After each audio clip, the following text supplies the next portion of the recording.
જે સ્ત્રીઓ કરે છે એ પણ સમાજની સેવા જ છે ને.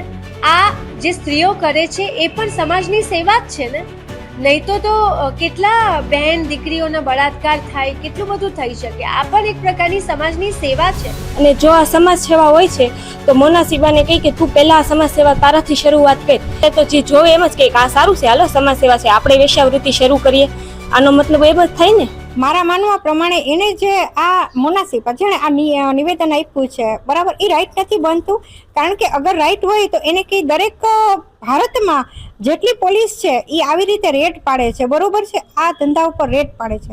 તો શા માટે રેડ પાડે છે? પોલીસને એ છૂટ આપી દો કે રેડ નથી પાડવાની, આ કાયમી છે. જેમ દારૂબંધીમાં લાયસન્સ મળે છે જેને દારૂ પીવો હોય એના માટે, તો એવી રીતે આને લાયસન્સ આપીને ધંધો ચાલુ કરાવો. આ વસ્તુ રાઈટ નથી ત્યારે લાયસન્સ નથી આપતા અને પોલીસવાળા વારંવાર રેડ પાડે છે, તો આ વસ્તુ રાઈટ નથી. અને એને હું તેમ જ કહું છું કે એને માફી માંગવી જોઈએ અને એના જે પિક્ચર છે શક્તિ એને બોયકટ કરવું જોઈએ.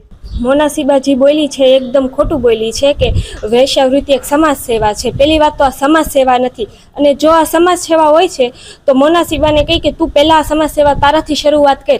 અને આ સમાજ સેવા છે તો પોલીસવાળા જે લોકો છે આવા કેમ રેડ પાડે છે?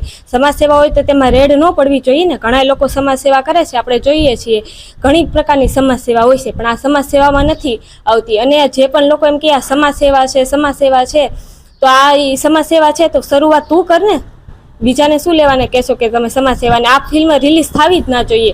કારણ કે આ બેની દીકરીઓને ખરાબ રસ્તે જવા માટે આ છે કે આ બેનું દીકરીઓ ખરાબ રસ્તે જાય. બધાને એમ જ થાય અત્યારે તો જે જોવે એમ જ કે આ સારું છે, હાલો સમાજ સેવા છે, આપણે વેશ્યાવૃત્તિ શરૂ કરીએ. આનો મતલબ એમ જ થાય ને કે આ સારું છે. અને આ ફિલ્મ બોયકટ થવી જ જોઈએ, રિલીઝ થવી જ ના જોઈએ.